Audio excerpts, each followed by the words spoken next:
Meus irmãos, graça e paz a todos, estamos aqui para o terceiro e último vídeo dessa maravilhosa obra, a Glossolalia e a formação das Assembleias de Deus, um resgate histórico da soteriologia e pneumatologia do início do movimento pentecostal do pastor José Gonçalves. E se você não assistiu os dois primeiros vídeos, por gentileza assista. O primeiro vídeo é a parte introdutória, onde eu falo da quantidade de páginas, eu mostro o sumário, né, passo a passo. Foi um vídeo longo, mas foi necessário, né?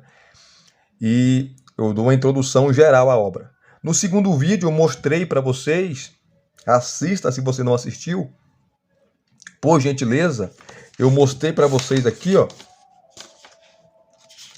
toda a parte, né? A primeira parte aqui, ó, parte 1, tá? Do contexto histórico, né? Do movimento pentecostal. As raízes do movimento pentecostal, ele traz aqui, ó, a parte 1, o mapa do fogo, o Espírito Santo e os seus dons no antigo pentecostalismo, aí background, sanidade e poder, onde ele fala dos primórdios ali, das origens do pentecostalismo, que as nossas origens, as raízes, é do movimento metodista, tá? Do movimento de santidade, da teologia, né, da igreja metodista fundada por John Wesley, a ênfase que ele dava na santidade, na santificação, tá? Tudo isso eu abordei no segundo vídeo. Então não vou falar aqui de novo, repetir o que eu falei lá, o que eu falei no segundo vídeo. Então assista, por gentileza, o segundo vídeo ou parte dele, que você vai entender, tá? Então eu abordei mais aqui a primeira parte, né? A historicidade. Ali, bastante coisas lá para vocês. Assista lá.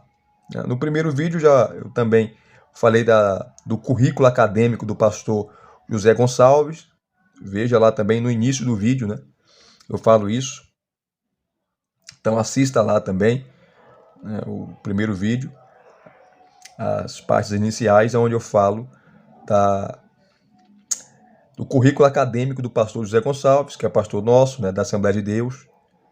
Ele é pastor lá no Piauí. Um homem tem um currículo vasto acadêmico, é um pesquisador nessa área do movimento pentecostal. E esse livro, só mais um detalhe aqui, só reforçando, né?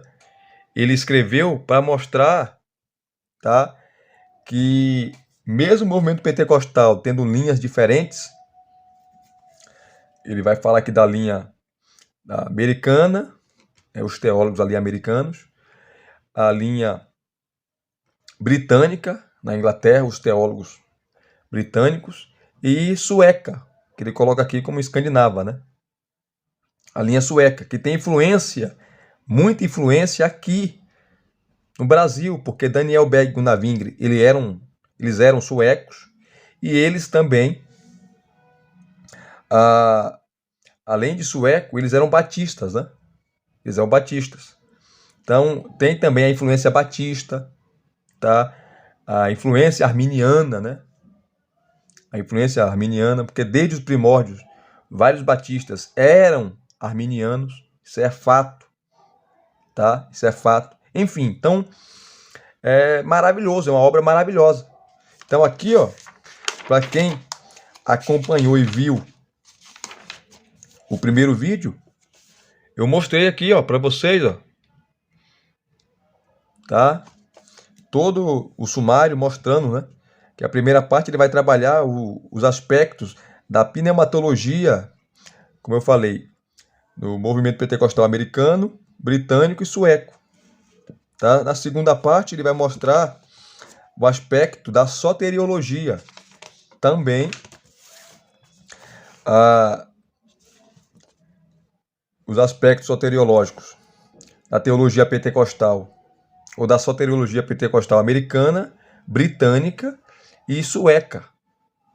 E aqui vocês têm os teólogos, né? Os mesmos da primeira parte. O que eles pensavam, o que eles falavam. Tá? Excelente, excelente, maravilhoso. E nesse terceiro vídeo, como não dá para falar muito aqui, porque tinha muita coisa para falar, mas resumindo, Eu vou pegar aqui, ó, o Gunnar Vingre, né?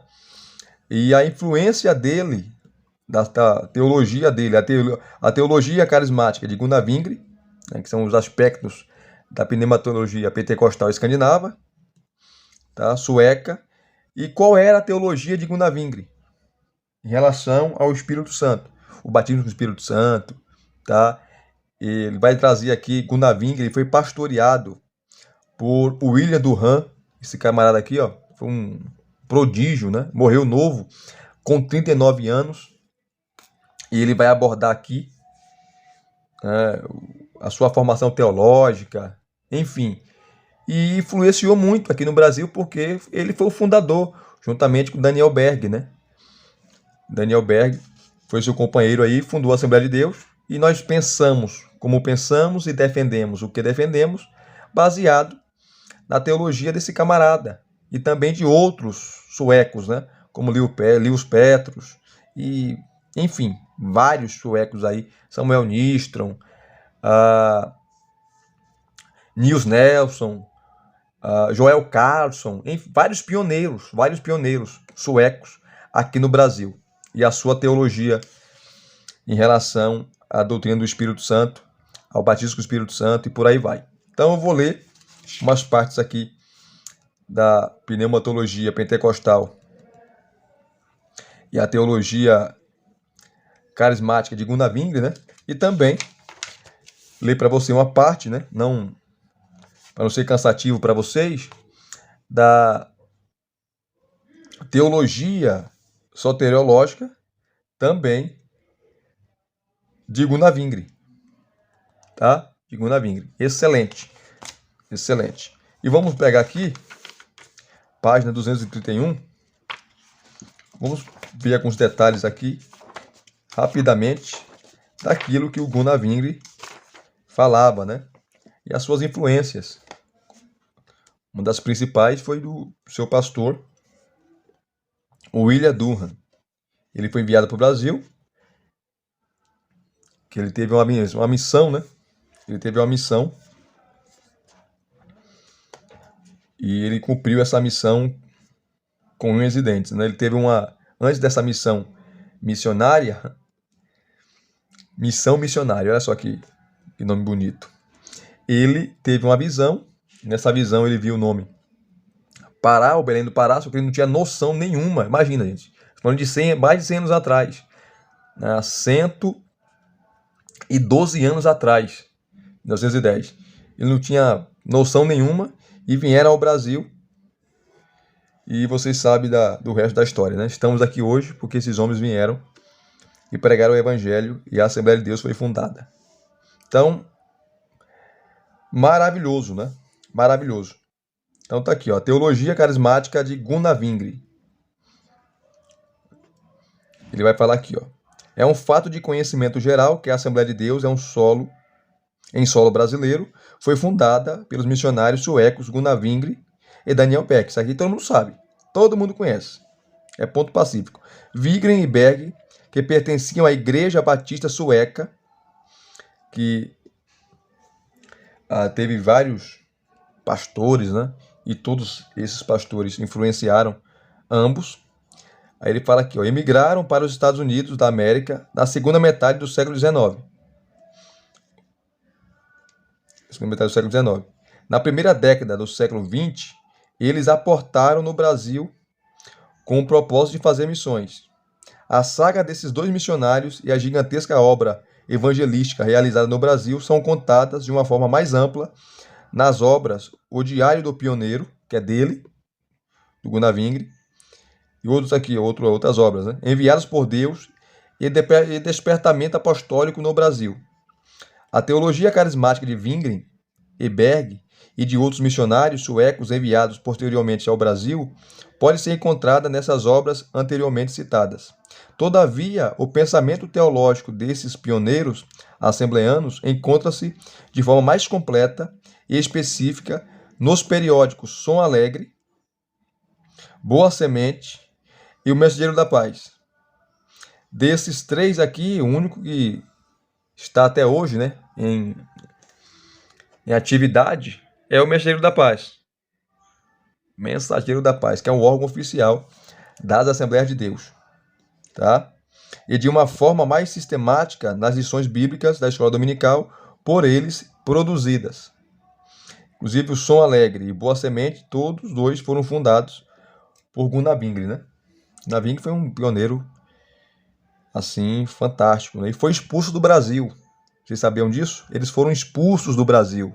Essa é a história que muitos pastores que conhecem não falam. Só falam do glamour, só falam do lado cor-de-rosa, só falam, né, das coisas boas, não falam o que os pastores fizeram com Gunnar Wingre e Daniel Berg, não fala o que os pastores fizeram com a sua esposa, a grande missionária, né, mulher de Deus, que veio aí 26 hinos da harpa cristã, a Frida Wingre, né, por ela pregar, por ela pastorear, mentorear, ensinar, escrevia como ninguém. Então o machismo era grande, tá? E ela respeitava seu marido, mas eles não toleravam ela pregando, ensinando, não tolerava.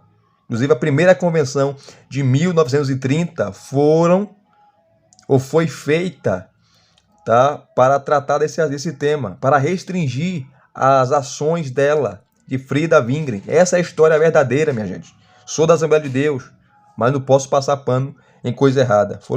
Eles foram expulsos do Brasil. E o Daniel Berg, né, ficou no Brasil e morreu à míngua. Vendia a Bíblia em porta de igreja, para ganhar seu sustento. Não teve o reconhecimento devido, né, porque os coronéis tomaram a igreja, né? Enfim. Então esse é o lado ruim. Mas só conta o lado bom, né? Mas tem que contar os dois lados. Então tá aqui, ó. Ele continua falando aqui, ó. Como já vimos, devido às peculiaridades e particularidades da teologia pentecostal sueco-brasileira, alguns autores advogam uma ruptura histórica desta com o pentecostalismo americano, que tem o seu paradigma em Azusa. Segundo essa teoria, o modelo pentecostal americano é de vertente metodista, de viés mais wesleyano, enquanto o sueco é batista, de viés mais reformado. Segundo esse entendimento, uma questão de natureza temporal faz com que o pentecostalismo sueco de Wingre e Berg seja separado e desvinculado do modelo americano.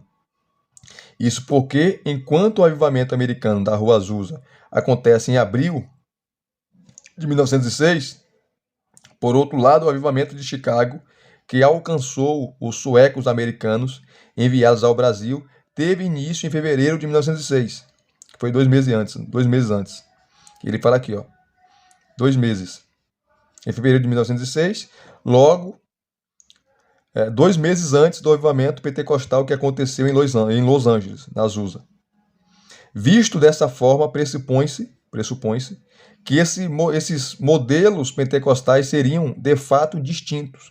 Todavia, a história do pentecostalismo sueco-americano e os seus consequentes desdobramentos teológicos não podem ser vistos de forma tão simples, como vem sendo mostrado neste livro.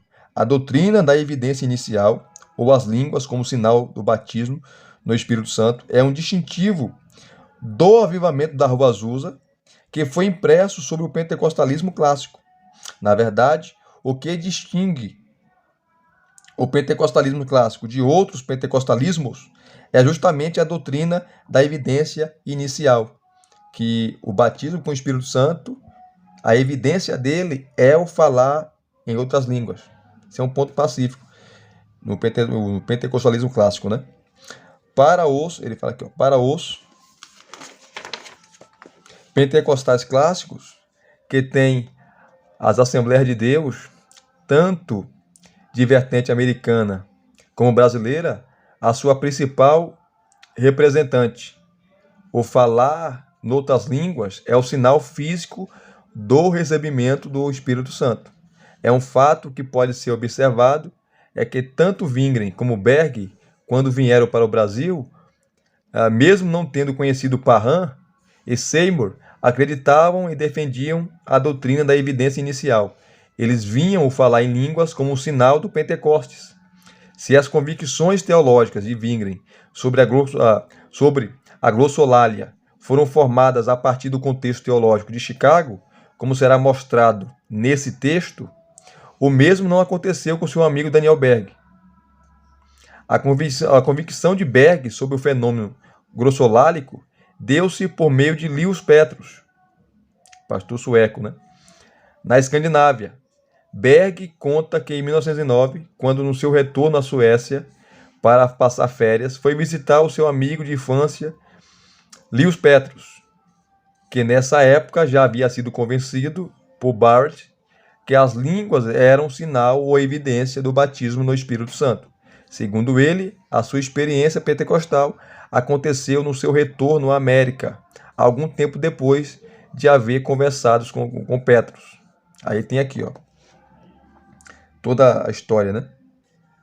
Que Daniel Berg conta. Essa obra, não sei se eu não pesquisei para ver se está à venda ainda. Tá aqui, ó, Daniel Berg, Enviados por Deus, Memórias de Daniel Berg, ele falando da sua experiência que ele teve com o Espírito Santo, né? O batismo com o Espírito Santo, quando ele recebeu essa virtude. E aqui você tem, como eu falei, tanto no primeiro vídeo como no segundo vídeo, há várias notas de rodapé, maravilhosas essas notas de rodapé, tá? E olha o que o Daniel Berg vai falar. Meu melhor amigo, ele citando aqui, ó, Lewis Petrus, é companheiro de infância, não morava mais em Vargon. Ele vivia em uma cidade próxima, onde pregava o evangelho. Fiquei sabendo disso pela sua mãe, quando a visitei na casa que eu conhecia tão bem. Depois de ter transitado por aqueles caminhos tão familiares que eu percorria várias vezes ao dia, quando menino, por meio daquela informação fiquei sabendo que meu amigo pregava o evangelho. E ouvi falar também algo novo, o batismo com o Espírito Santo. A mãe de meu amigo, Lewis Petrus, né? Aqui é Daniel Berg contando, relatando. A mãe de meu amigo insistiu para que eu fosse visitá-lo, e alguma coisa falou dentro de mim que eu deveria ir. Fiquei muito interessado em conhecer a doutrina do Espírito Santo. Li a Bíblia com muita atenção sobre o assunto e resolvi visitar meu amigo de infância. Quando cheguei à igreja, ele estava pregando. Sentei-me e prestei atenção para melhor entender o assunto que para mim era novo. Após o culto, conversamos longamente acerca da doutrina do batismo com o Espírito Santo. Expus ao antigo companheiro de infância meus sentimentos, ao que eu tinha ouvido dele e minha intenção de retornar à América. Despedimos-nos e voltei para a casa de meus pais. Desejava passar meus últimos dias de férias na Suécia em companhia deles. A partir daquele momento em que conversei com meu amigo, desejei receber o batismo com o Espírito Santo e passei a orar que Deus me batizasse. E o Senhor fez ao aproximar-me da América do Norte. Jesus respondeu às minhas orações. As bênçãos divinas vieram sobre mim e tudo se modificou. O mundo pareceu-me diferente depois que recebi a resposta àquela oração. Estava resolvido, a partir daquele momento, a dedicar totalmente a minha vida ao Senhor e a contar aos que desejassem ouvir o que eu recebera de Deus e que a salvação é para todos aqueles que creem. Que é um relato do Daniel Berg, num livro enviado por Deus, Memórias de Daniel Berg. Quando ele foi visitar o seu amigo Lewis Petrus. E o Lewis Petrus fala da experiência, né, que ele recebeu, e ele começou a buscar também, ele recebeu o batismo do Espírito Santo, esse poder. Depois ele se encontra conhece o Gunnar Wingren, enfim, nós conhecemos a história que ambos vêm para o Brasil. Ele vai falar aqui, o pastor José Gonçalves, né? Berg diz por 2 vezes no seu texto que, enquanto esteve na Suécia, ouviu falar sobre algo novo, o batismo no Espírito Santo. Sem sombra de dúvida, isso mostra que a convicção teológica de Berg sobre as línguas, como sinal ou evidência inicial, não se formou a partir do contexto batista sueco de Chicago, né, que aconteceu com seu amigo Gunnar Wingren, mais escandinavo e europeu. Depois de ter retornado para a América e participado de uma conferência na cidade de Chicago em 1909, Berg conheceu Gunnar Wingren. Ele conta que Gunnar Wingren contou-lhe que após orar muito, receberam o batismo no Espírito Santo. O relato da experiência pentecostal de Wingren aparece com detalhes no Diário do Pioneiro. Essa obra aqui é do Wingren, né? Onde nas suas viagens, ele escrevia tudo. Wingren conta em uma carta citada no Diário do Pioneiro, datada de 1º de abril de 1930, que foi instruído por uma irmã sobre o batismo no Espírito Santo. Segundo ele, também foram algumas irmãs que oraram por ele para que recebesse a promessa. Nesse relato, ele já põe o falar em línguas como distintivo da sua experiência. E aqui vou citar. No verão de 1909, o Senhor deu-me fome pelo batismo no Espírito Santo e fogo. Em novembro daquele ano, e pedi permissão à minha congregação para participar de uma conferência batista para edificação espiritual. Era para se realizar na primeira igreja batista sueca de Chicago. Viajei para lá com a firme determinação de buscar o batismo no Espírito Santo. Bendito seja Deus, após 5 dias de espera, o Senhor Jesus batizou-me com o Espírito Santo e fogo. Quando recebi o Espírito Santo, falei em novas línguas, assim como está escrito na Bíblia, que isso aconteceu aos discípulos, em Atos 2. A alegria que encheu minha alma é impossível de descrever. Sempre o louvarei por ter me batizado com o Espírito Santo e com fogo. Louvado seja o seu santo nome para sempre. Gunnar Wingren, e aqui está a obra, tá? Que não tem em português, mas o pastor José Gonçalves tem acesso, né?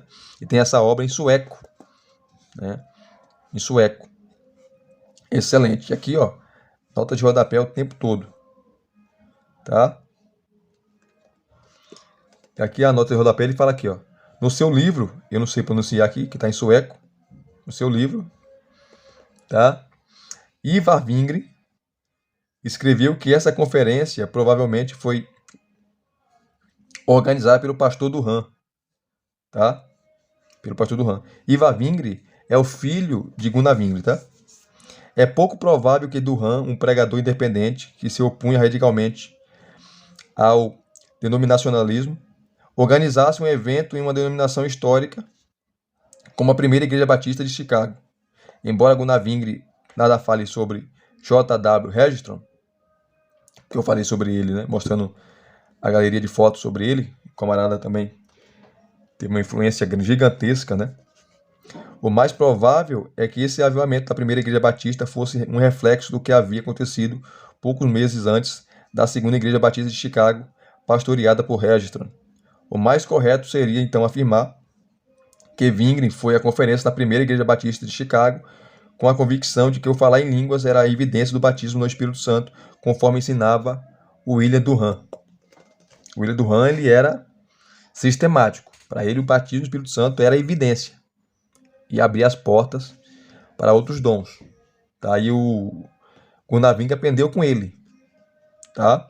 Aprendeu com ele, foi pastoreado por ele. E aqui ele continua falando, né? Ele continua falando. Depois, concluindo aqui, ele vai falar sobre entendendo o contexto teológico de Wingren. Aqui é maravilhoso, né? Como Wingren, ele chegou às suas conclusões teológicas em relação ao Espírito Santo, em relação ao batismo do Espírito Santo, em relação ao poder de Deus. Tá? Eu vou correr aqui por causa do tempo, estamos com 24 minutos. Ele vai trabalhar aqui, ó, citando, gente, obras. Então, tudo que ele fala aqui é baseado em documentos que ele tem acesso, tá? Principalmente sueco. Vários documentos que não foram traduzidos ainda para o português. E o pastor José Gonçalves, tá? Hoje está falando bem o sueco, né? Ele está traduzindo esses textos em sueco. E ele coloca aqui, nessa obra, todos esses textos traduzidos para o nosso idioma, para o português. Maravilhoso, maravilhoso. Então aqui ele vai falar sobre o contexto histórico, sobre o contexto, né, teológico de Wingren. as suas convicções, né? E aquele detalhe, ó, ele traz uma cronologia, tá? Olha só, aqueles que defendem a autonomia e independência do avivamento batista sueco de Chicago em relação ao Pentecoste de Los Angeles supõem que Wingren herdou a crença da evidência inicial de J.W. Registrar, pastor da Segunda Igreja Batista de Chicago. Essa tese, porém, não se sustenta pelos fatos até aqui destacados. Então ele vai trazer os fatos. O primeiro, não dá para ler por causa do tempo, tá, gente?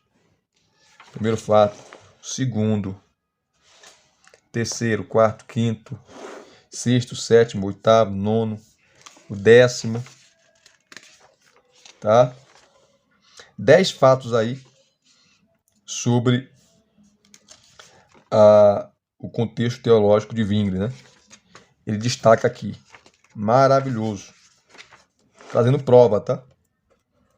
Depois aqui, ó, ele vai falar na terra de Veracruz, sobre o missionário em terra brasileira, né? Ou em terras brasileiras. A chegada dele no Belém do Pará, tá? O seu ensinamento, o que de fato ele ensinou, falou sobre o batismo com o Espírito Santo, a sua visão teológica, a pneumatologia do saudoso missionário Gunnar Wingren. Vou correr aqui, ó, sempre citando documento, o tempo todo, citando obras, tá? Então ele fala baseado em obras, nas fontes, não é invenção, nada, baseado nas fontes. Ele fala aqui, ó. E nota de rodapé também o tempo todo, maravilhosas essas notas aqui, viu? Um livro bem documentado, bem escrito.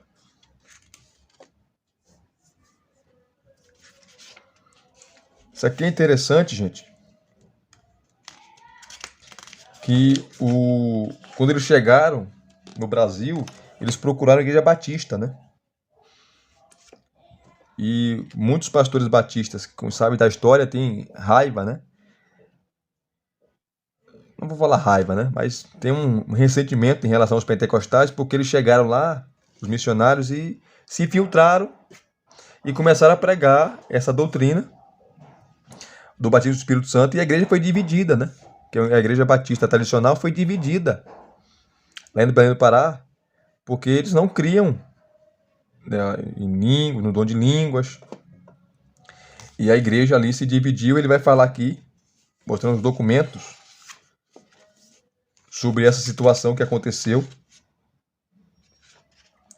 na igreja batista ali do Belém do Pará, que eles chegaram, eles procuraram a igreja batista, eles eram batistas, e depois começaram a anunciar a doutrina do Espírito Santo, do batismo do Espírito Santo, e aí a igreja dividiu, porque eles são tradicionais, eles eram tradicionais e não criam, né?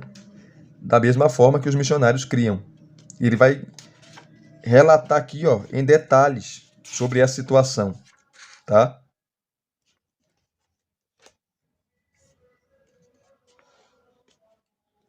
Vai falar da chegada do Belém do Pará, como eu falei, a igreja que eles procuraram para congregar, tá? Aqui, ó, Daniel Berg fala de um pastor batista de Belém, do nome Raimundo Nobre, né? Que estava à frente do trabalho e que se opôs a ele e Wingren. E por que se opôs? Porque eles começaram a pregar sobre o batismo do Espírito Santo, e eles não criam, porque eram batistas tradicionais, como até hoje não creem, né? Nas palavras de Berg, houve muita perseguição em Belém do Pará, não somente da parte dos católicos romanos, mas também daqueles que se diziam crentes, e das igrejas denominacionais, não só os batistas, como também os presbiterianos. Escreviam contra nós nos diários da cidade. Um pastor batista, né, do nome R.P. Nobre, Raimundo Nobre, escreveu um folheto de 27 páginas contra nós e contra a obra. O folheto tinha por título Boas Novas, e a sua tiragem foi de 20.000 exemplares. Foi enviado para todo o Brasil, para todas as igrejas batistas e também para Portugal. Eles batendo pesado no pentecostalismo, né?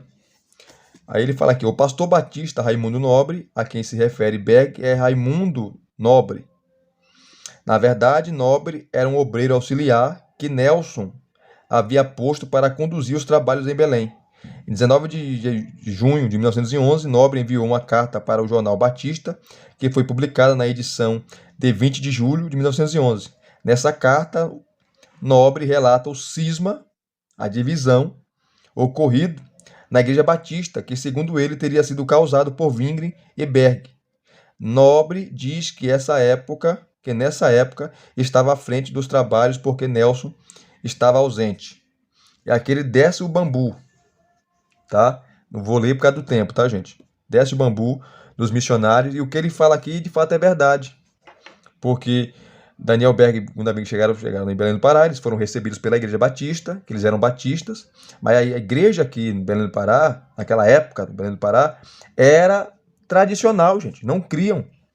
E eles começaram a pregar lá na Igreja Batista do Belém do Pará sobre o batismo do Espírito Santo, sobre falar em línguas, e isso causou um cisma, uma divisão na igreja. Muita gente ficou a favor do Daniel Berg e Gunda Wingre e muita gente ficou contra. E ele narra aqui, tá, nessa carta, tá, descendo o bambu, né? E ficou complicado para o Daniel Berg e Gunda Wingre. Então é maravilhoso aqui o que o pastor José Gonçalves traz, né? Ele traz aqui detalhes, né? Traz aqui detalhes. Maravilhoso. Depois aqui ele conclui, tá? Aqui ele dá o resumo. E aqui nessa nota de rodapé aqui, ó, tem a nota de rodapé gigantesca, olha só. Ele fala aqui, ó, a carta de Raimundo Nobre. Tá? A carta de Raimundo Nobre pode ser lida na íntegra nas páginas 4 e 5 no periódico O Jornal Batista, de 20 de julho de 1911. Tá? Aqui cabe uma pequena reflexão, fala o pastor José Gonçalves, né? Todo cisma, toda divisão é traumático. As suas feridas são difíceis de cicatrizar.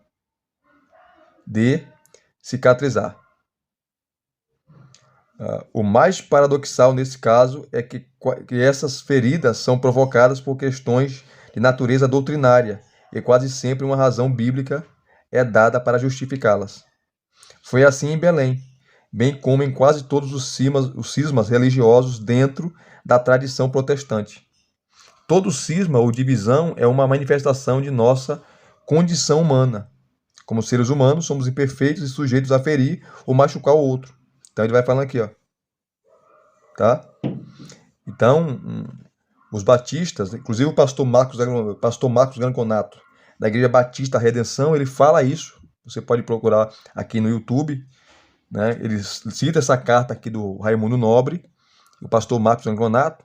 Para quem não conhece, ele é um pastor batista, tá, reformado, ele é cessacionista, tá? É um homem de Deus, mas eu não concordo com muita coisa que ele fala, né? Principalmente o cessacionismo dele, não crê nos dons espirituais, em relação que os dons para ele extraordinários cessaram, como o dom de profecia, o dom de línguas, interpretação de línguas, enfim. E ele cita, falando do pentecostalismo, né? Que ele é totalmente contra o pentecostalismo. E ele fala desse pastor aqui, desse camarada, Raimundo Nobre, e dessa carta. A carta que o pastor José Gonçalves fala aqui, o pastor Marcos Granconato, ele fala em um vídeo no YouTube, na sua igreja, Igreja Batista em Redenção, que fica aqui em São Paulo. Tá? Fica aqui em São Paulo. E ele relata, falando que os missionários chegaram, se infiltraram na igreja, foram recebidos e depois começaram a pregar uma doutrina estranha do batismo do Espírito Santo, e sobre falar em línguas, e dividiu a igreja. E dividiu mesmo. Então, Daniel Berg e Gunda Wingre, eles erraram fazer isso. Eles erraram.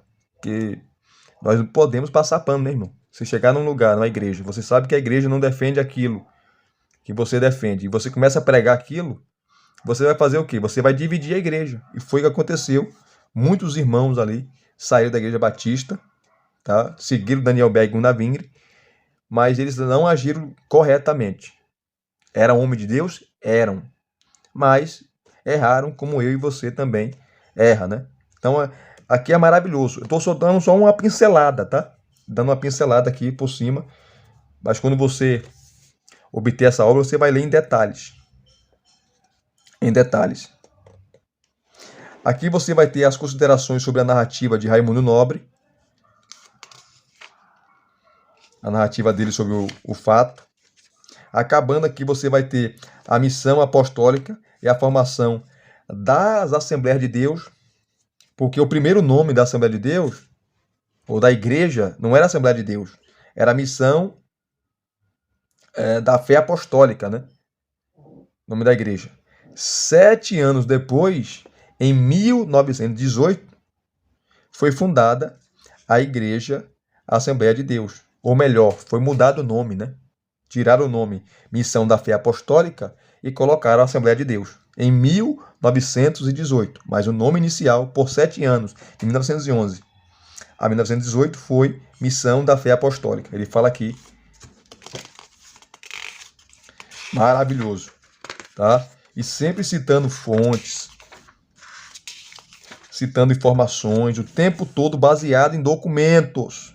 Aqui, ó, Wingren e o batismo no Espírito Santo. O que Wingren falou e defendeu e pregou sobre o batismo com o Espírito Santo. Sua teologia em relação à pneumatologia. Tá? Muito bem documentado, muito bem citado.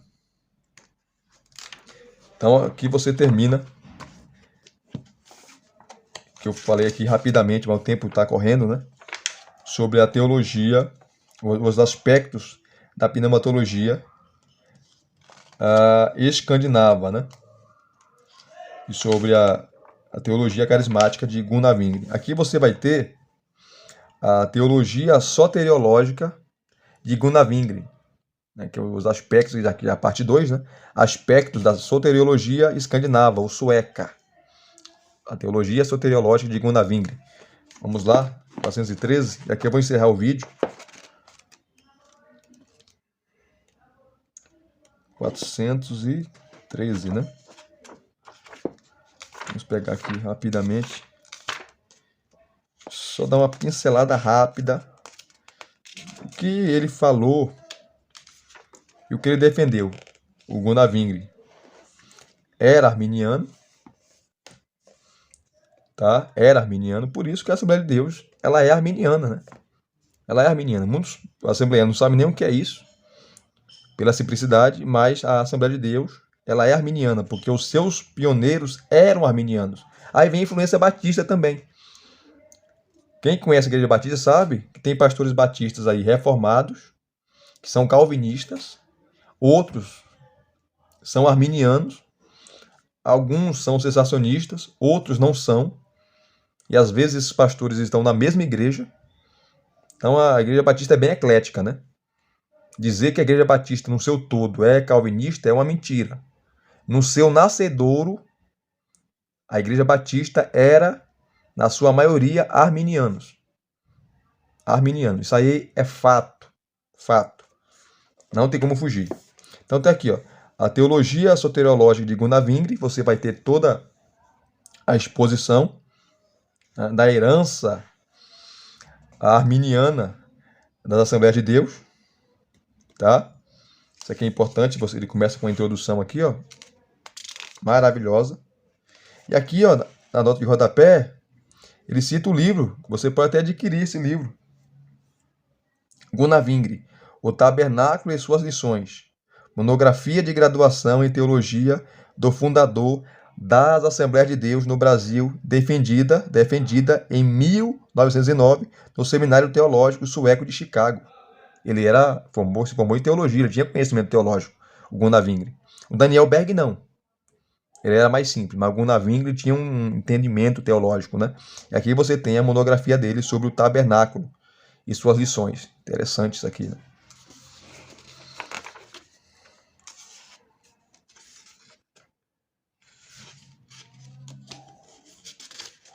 Isso aqui é fundamental, né?